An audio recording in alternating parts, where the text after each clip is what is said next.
according to Merriam-Webster, gratitude is a noun that is defined as a feeling of appreciation or thanks. Kevin, I'd like to hear your definition of the term for which you've made a movement. What is gratitude? Oh gosh, Allie. Well, I'll give you my definition in a moment. But first, I want to read one I just received from a friend. And this is a friend that says I helped them on their gratitude journey. Like me and like many others, and perhaps like you listening, have been in very dark places. My friend Patty was at one of those dark places in life. And a few weeks back, she sent me a journal. And it's a journal she created out of her journey. It's not all strawberries and cream, but there are wonderful moments. And when I opened it, and the artwork on the cover is Patty's artwork. When I opened it, inside cover is this beautiful picture with these words: gratitude, appreciation for all that we have, all that we are, and thankfulness for our ability to show love and kindness to others. And as soon as I read it, I emailed or texted Patty. I said, may I use this definition in my presentations going forward? Previously, I was using Dr. Robert Emmons, preeminent researcher on gratitude, a very academic, scientific definition. But when I read this one, well, I will tell you what I love about it, and then I'll elaborate. But I love it because so many times when people think of gratitude, we think of things. And they're these possessions or these privileges that I'm grateful for. And we start listing things. But Patty goes appreciation for all that we have and all that we are. Our character traits, our personality, our intellect, our emotions. Are you grateful for that? And then it goes on. And thankfulness for our ability to show love and kindness to others. So that's a definition I use when I'm doing sessions now. When you ask me to elaborate on it and say, well, what do you think, Kevin? What is it to you? I think of gratitude as both a way of being. It's how we show up in the world, that it's this understanding that everything in life is a gift, right? For you and I, at this moment, I mean, gosh, there's blood flowing through our veins. There's oxygen in our bodies. Did you create the blood in your veins? Did you create the oxygen you breathe, right? No, these things are gifts. So it's like, oh, they're gifts. And this is Dr. Emmons' definition: gifts we've received that came from outside of us, right? There's a source of the gifts that's bigger than us.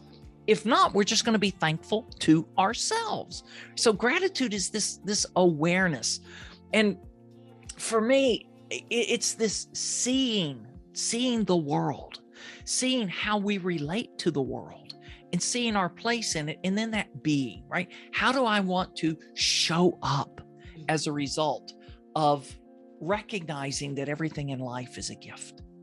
So that's how I think of it. Well, that's beautiful. And yeah, I like how you close that with how you show up, not just the what of it, but the how of it. Yeah. And that's really, really powerful. From a state of I'm really interested from a state of personal depression to a state of public conception of gratitude. I'm so eager to hear how it was that you were able to shift from one state to the other. Okay, so Allie, and you joining us here, I've heard it said this way: overnight, things didn't shift overnight, but overnight things began to shift, right? So there is a moment in time I can talk about, and I'm happy to talk about it. And thinking about our call, I actually pulled out my journal. I keep journals and I date them. So this particular edition was day 736, which was April 9th, 2018. And this journal ends up on day 834, July 16th. The entries for that period of time.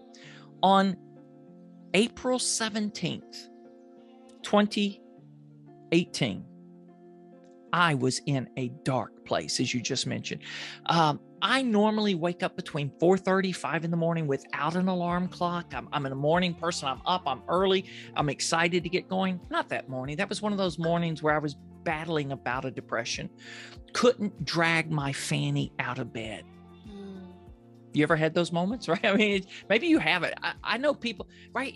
There's just, get up. Why? What's different about today? What am I going to do? What am I going to accomplish?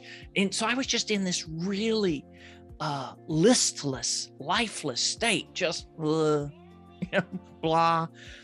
But so this was day 744 of a journey. I say that because I guess 6 years ago, I reconnected with an old mentor, a guy I had known 20 years ago. And he asked me, would I join him in 15 minutes of daily meditation and prayer, just opening myself up, being quiet. And I looked at him and said, gosh, I don't know.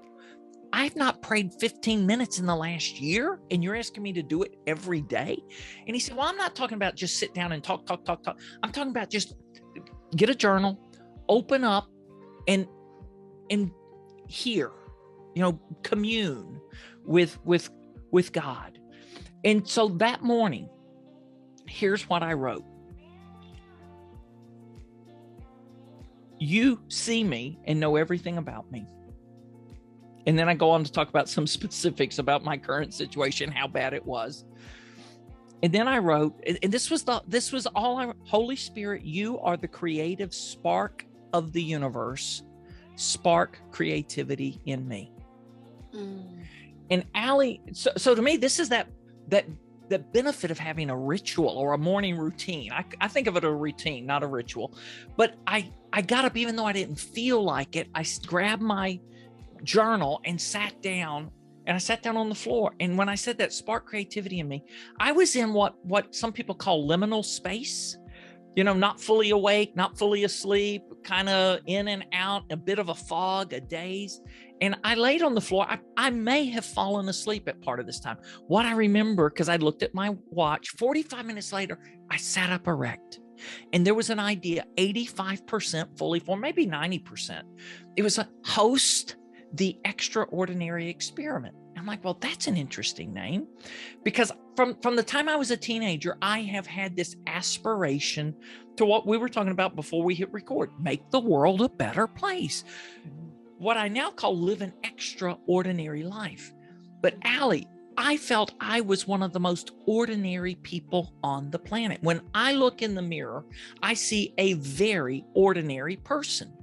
5'7". I like to claim 5'8", but I'm probably only 5'7". Too tall to be a jockey, too short to be a basketball player. I was not athletically inclined. I was always the last picked on every sports team as kids. I got put in the gifted program, not necessarily the best thing that ever happened, because I don't know if I was that gifted or not, but we're all gifted, right? So I struggled academically. I remember that. I remember when a friend of mine asked me, a business partner years ago, said, Kevin, do you know about Mensa? And I'm like, what's Mensa? And she goes, that's what I thought. I mean, you're not even smart enough to know what the Smart People Association is called. Ordinary. But we see people that we think, we confuse exceptional with ordinary. We look at Michael Phelps of the world, say someone with exceptional skill, talent. Well, they're exceptional. They're extraordinary. Or we look at, Adele, that has this beautiful voice that seems effortless, exceptional. But me, I can't sing. All of those things, I'm just ordinary. But what if we can do ordinary things with extra intention, energy, and focus? That's the words I used then. Now I would say extra focus, fervor, and flair. But 3 years ago, we were just calling it extra intention, energy, focus. What if we did those things? Might we tap into the extraordinary? And so we had 13 weeks of challenges, and week 6, we called the gratitude challenge. We'd labeled it gratitude. And that week, on these weeks, we did a video on Monday, a deep dive on Wednesday, and then on Friday, we asked people to reflect, look back, what happened over the week? So it started, you'll like this, I think, that week 1 was the awareness challenge. Simply be aware of the world around you, because most of us are unaware. We're disconnected. So we started, be aware, simply notice. Oh, wow, look at that, right? Get your head out of the phone, out of the book, out of the magazine if you were commuting at the time, and just be aware. When we got to week 6, we called it the gratitude challenge. And it was the first time in my life that I really, when we were putting together the video on Monday, asked, is there a difference? What's the difference between being thankful and being grateful? And Allie, now that I look back at that and go, oh, that's when it started. That's when it started. So we did these 13 weeks, but there was something really special about that gratitude week. Then, and I don't remember every date, I remember some specific dates. So that epiphany arrived April 17th, 2018. We did that in May and June. We did 90 days, May, June, July of 2018. We had 274 people from 28 countries join us for this 90 days journey, and we had 247 people complete. And I still get messages or emails from people that talk about how extraordinary that time was, something that happened in their life. Well, then fast forward, June 17th, you ask, how does it go? So let me I'm not an overnight success, right? I mean, it was plotting, and it started with that awakening in April of 2018. June of 2019, June 17th to be exact, in the morning, 7:30 time frame, there was this idea that, well, actually, I thought I heard it as an invitation. 4 words: host a gratitude challenge. I'm like, well, where did that come from? I'd never thought of doing anything like that. It was like, host a gratitude challenge. I'm like, sure. So I had a friend who had written a book on gratitude that was coming onto my podcast for episode 100. I called him up. I said, hey, Steve, I have this crazy idea. Want to host a gratitude challenge with me? And I thought Steve would ask all kinds of questions. How would we do that? What would that look like? Instead, Steve goes, sure, count me in. So then I call my collaborator, Christy, my good friend and collaborator. I said, hey, Christy, you want to host a gratitude challenge? Christy goes, count me in. So we're on a Zoom call that afternoon, and we plan what would now, people call a minimal viable product. We thought, what's a sufficient amount of time to have people experience change, but short enough that people would complete. And we landed on a 10-day challenge. So we launched a 10-day challenge, and I didn't know we'd do another one, right? It was host a gratitude challenge. That was what I thought we were doing, signing on for. Well, I've been hosting gratitude challenges ever since. And I can go more on that, but that's how it happened, Allie. I mean, it was just this divine invitation, inspiration, inspired ideas. Now, I can tell you get this. You get this. Now, you, Allie, or you listening, I'm curious, how does divine inspiration show up, or inspired ideas show up? And what do you think is your responsibility when they come knocking at your door? I want you to answer. Okay, so part 1 is what now? I have to explain how that comes to us, how we just what happens when it does. What is our invitation to respond? To me, it's real simple. Mm-hmm. Say yes. Yes. Say yes. Right? Host a gratitude challenge. Okay. Mm-hmm. And let's figure this out. It's not, Okay, so I'm the guy, Enneagram type 1, perfectionist. The old Kevin would have taken 90 days to develop the first 90-day plan of how we're going to do this. Mm-hmm.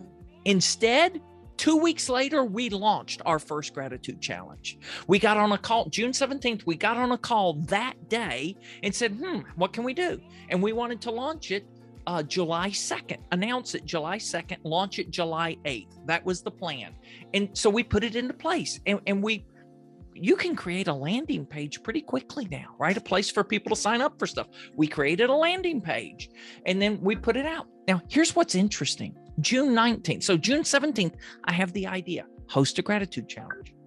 June 19th, Allie, 7-ish in the morning, there's another idea. There's an artist who will join the gratitude challenge and create original artwork. I'm like, wow, that's a cool idea. And I just go on because I don't know any artist. And I thought, well, that's an interesting idea. It wouldn't go away. There's an artist. I thought, again, inspired idea. What do we do? Well, take action. So I actually still have the screenshot of the tweet I wrote, 7:33 a.m., June 19th, 2019. Just wondering, is there an artist interested in contributing? Notice the key word, not commission. Correct. Contributing original artwork for a gratitude challenge can be either graphically designed or illustrated. Tweet or DM for details. And I just put it out to the universe. Let it go, 7:33 in the morning. I never gave it another thought that day, honestly. But I took action on an inspired idea.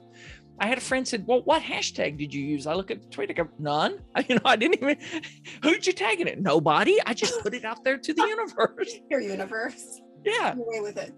8 hours later,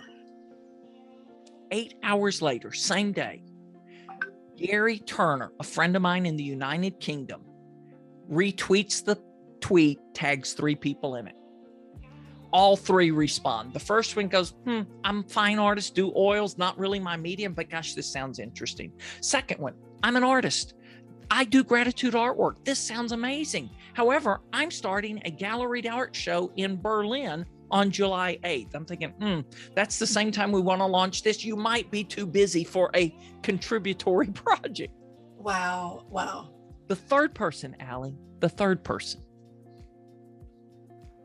almost didn't respond because I'm not an artist.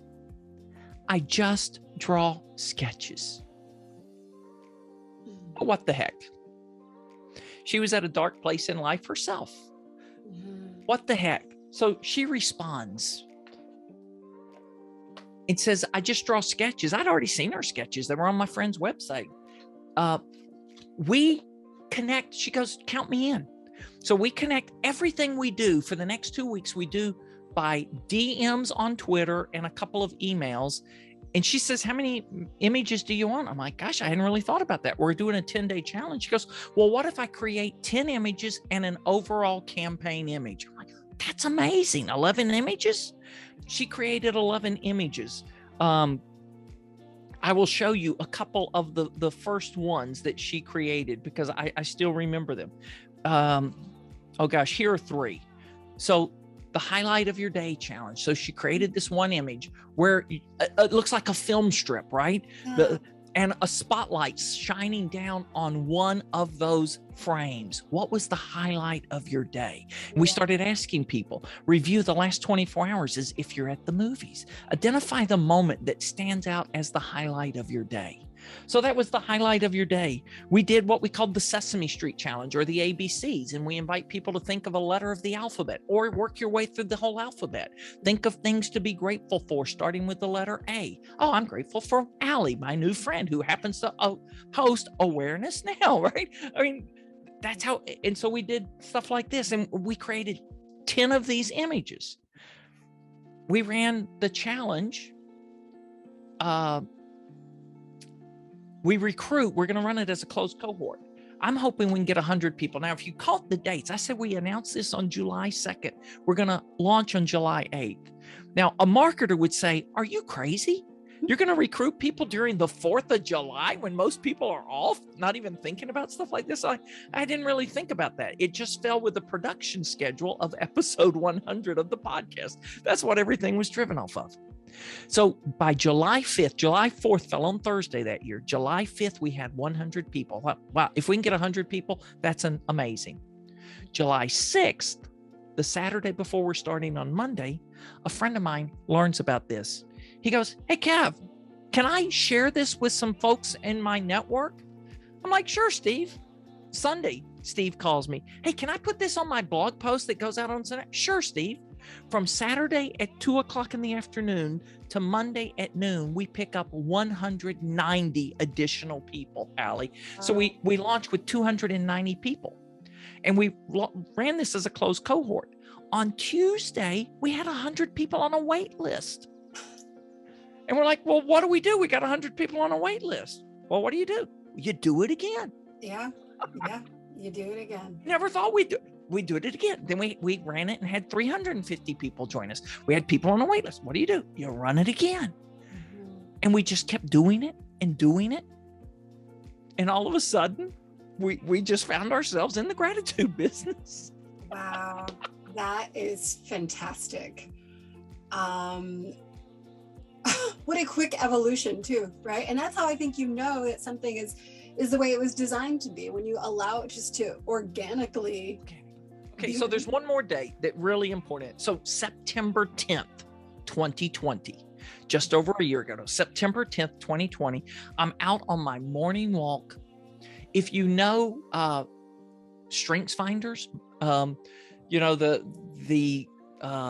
Gallup tool, my number one strength is learner. Now, there's a real downside to learner. I love learning. I'm quickly bored by stuff I've learned and ready to go on to the next thing, right? Learn things. So when this question arrived, it's kind of helpful to know that learner. September 10th, on my morning walk, this question arrives. I mean, it's just, I don't hear it audibly, but it is just as vivid as though I did. Of all of the things that energize and excite you, what is the one thing that has the broadest appeal and the greatest impact? And Allie immediately, you know what my answer was? Gratitude. And that was the day that I went 180 degrees, spun my business around and said, everything I'm doing from this moment forward is gratitude focused.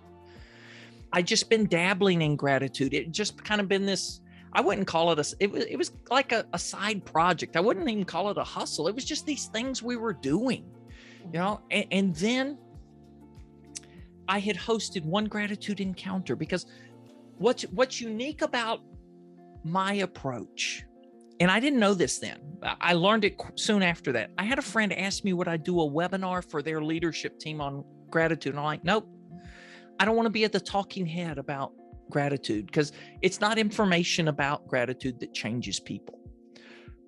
And so I hosted a gratitude encounter. And that's what I realized, that's what's unique about what we do, because experiencing gratitude is what changes your life. Gratitude experienced is far better than gratitude explained. Yes. The experience of, as opposed to explanation of. Wow.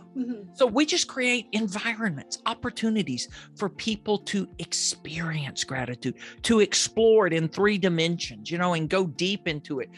So I say to explore, experience, embrace gratitude. That's the quest I'm on. We want to create opportunities for people to kind of experience it and go, oh my gosh, that felt good. I want more of that, right? And that doesn't happen at a webinar where somebody's telling you about the 17 benefits of gratitude. Okay, that's nice. What if I just experience one benefit in a transformative way? Gosh, Allie. So what you've really done is you've created this, in essence, a gratitude gateway, right? I love it. Well, okay. Yes. Now here's what I've learned. Gratitude is the gateway to a life of abundance, right? And so, yes, we want to just bring people into that gateway of gratitude, help them experience, help them realize, you know what? I know people that think they failed at gratitude because they didn't keep up the practice. They didn't complete the journal. Fail at gratitude? No. You can't fail at gratitude.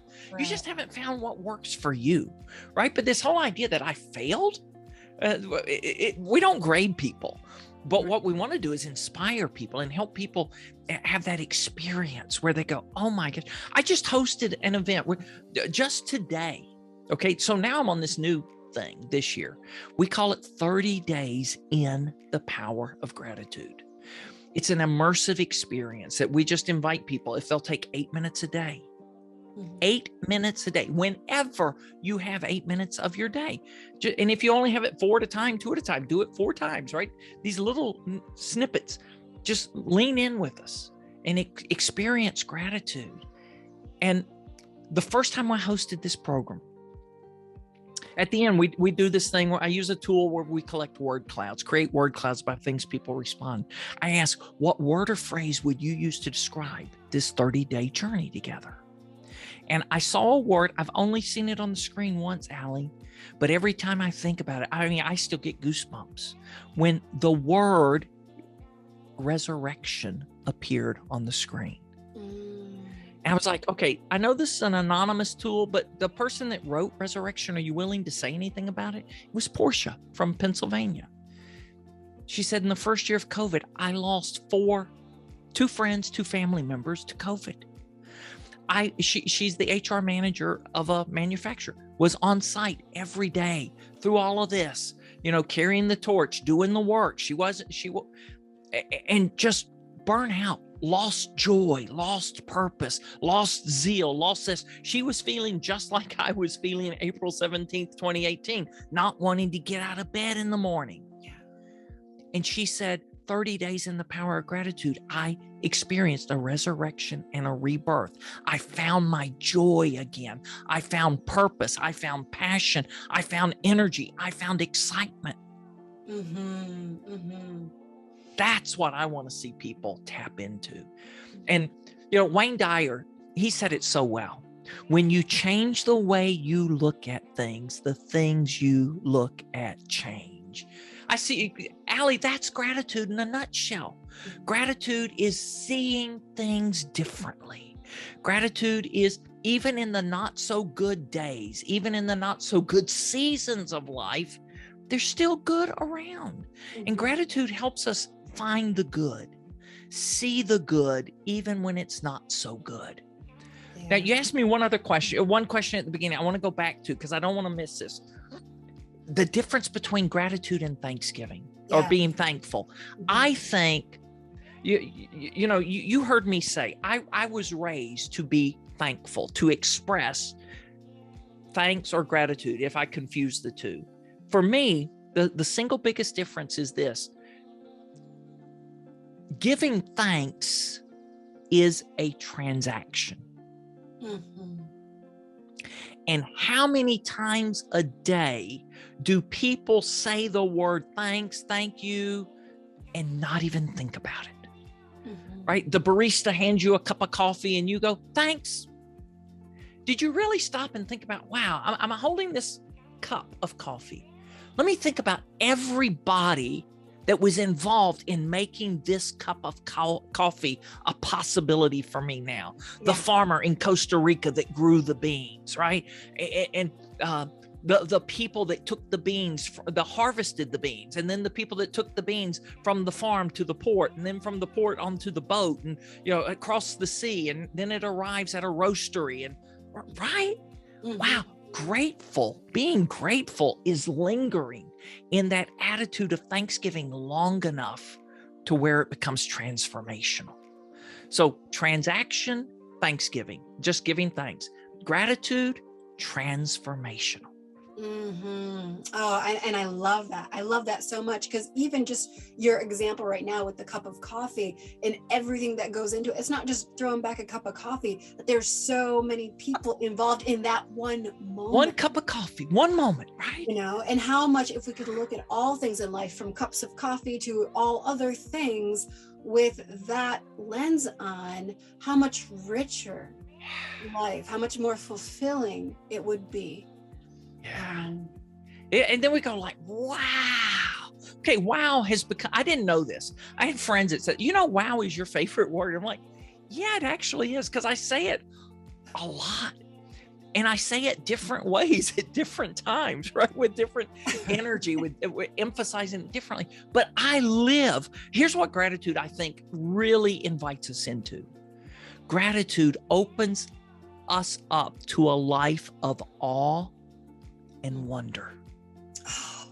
And I love this. Why? Go deep on I mean, this. so what I wanted to say is that what I love about that is just the magnitude that we can find within the moment. Yeah. If we give ourselves that space. But speaking of space, I want to get to this. Oh. So here we go. Between stimulus and response, there is a space. In that space is the power to choose our response. And so this is a very powerful quote by Viktor E. Frankl. And regarding this concept, you ask a question, Kevin. What if we pause and we notice and we look for something good and we express? Yeah. What then? So a concept and statement for the embodiment of gratitude, you say, pause, notice, express. I would love for you to speak in your words about the power of the pause.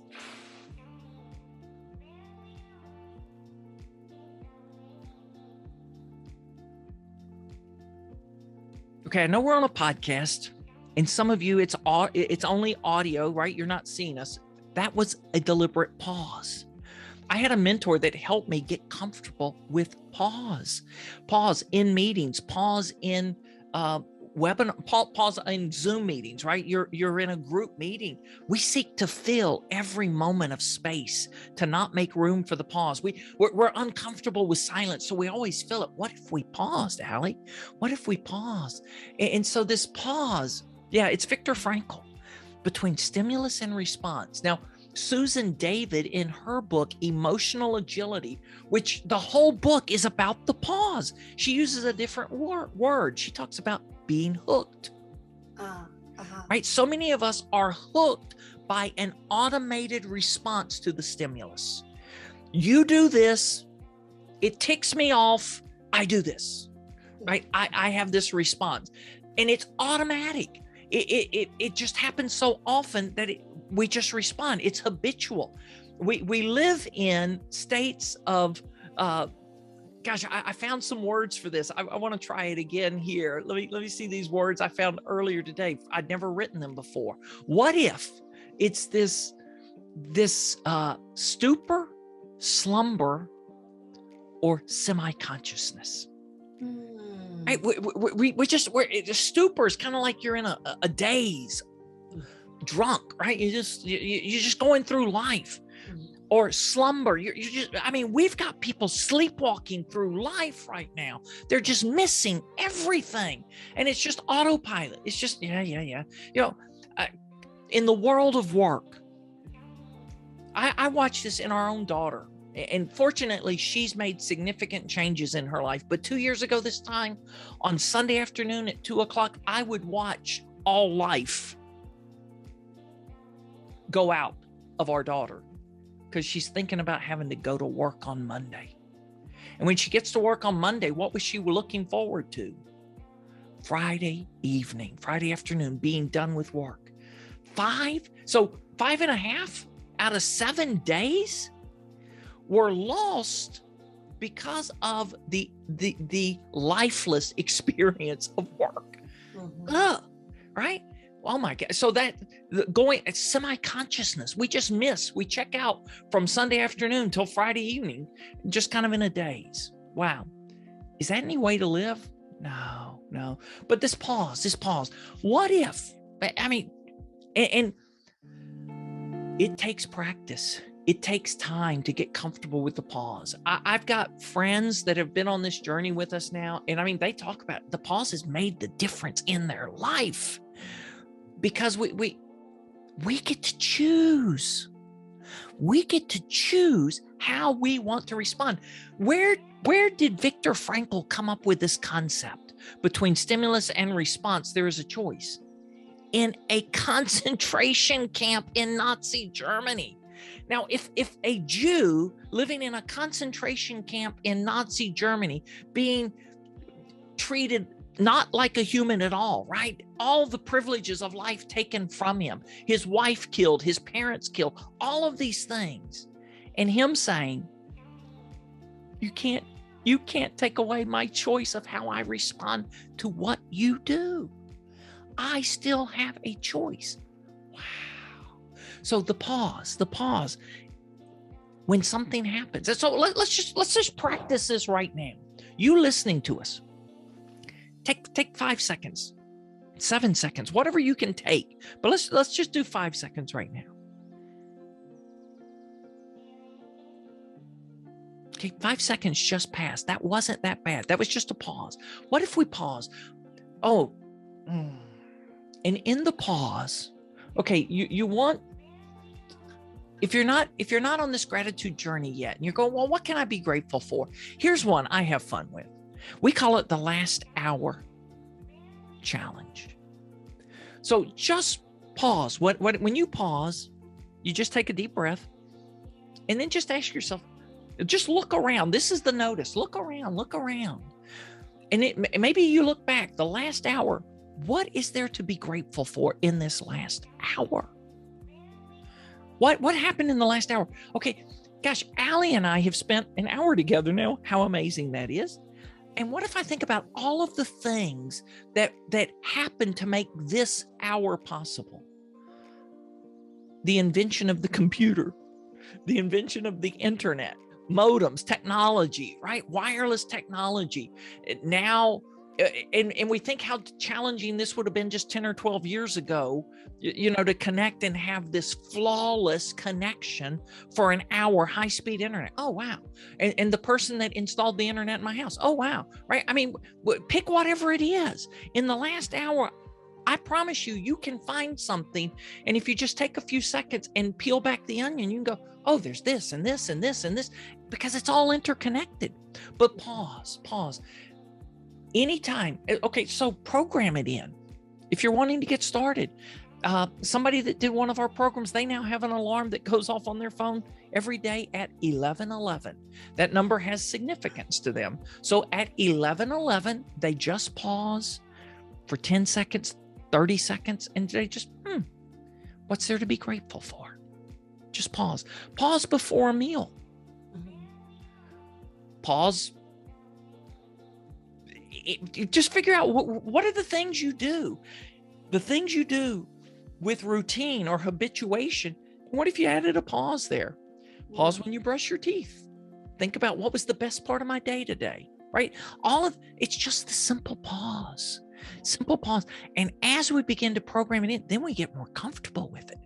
And we find ourselves pausing more often. And it's like, yeah. And so now I invite people, we just take a pause and we pause in a group and we have a moment of silence. I did this in the last hour, Allie, right before we connected. And I invited people. Some of the people just started the gratitude journey today. I said, what if we just pause? And I watched, I closed my eyes for a little bit and I looked, and people were just in this serene space. Because most of us live life so fast, too fast to pause.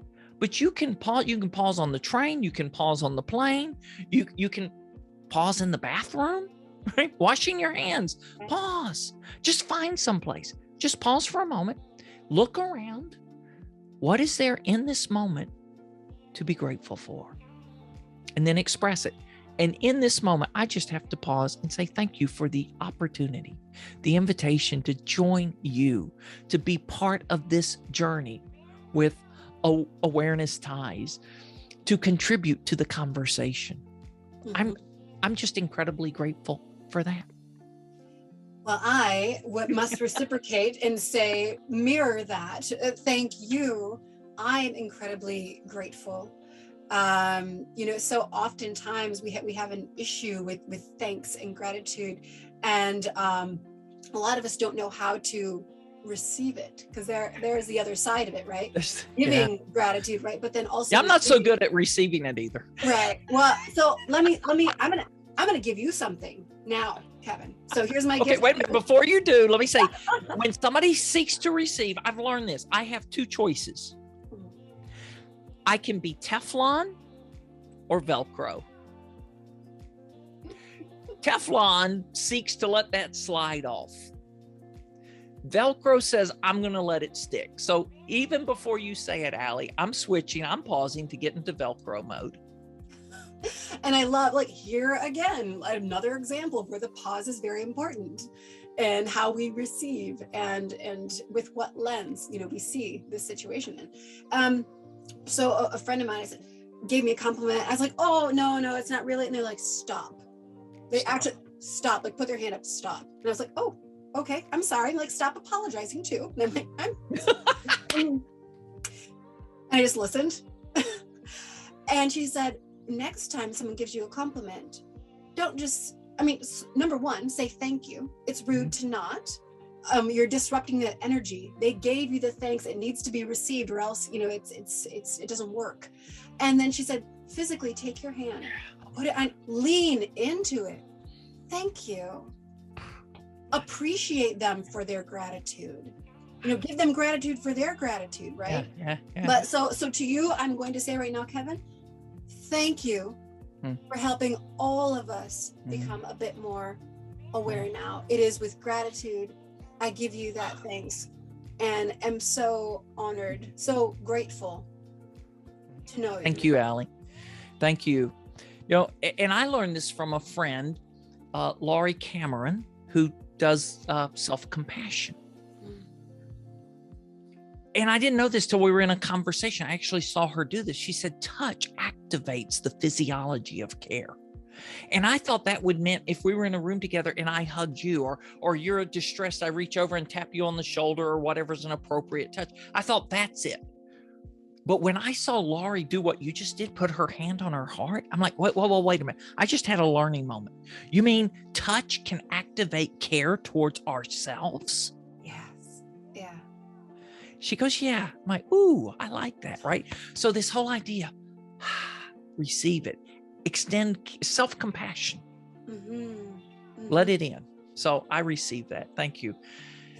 Thank you for the privilege of inviting people into the gratitude journey, because imagine a world where we're all a little bit more grateful.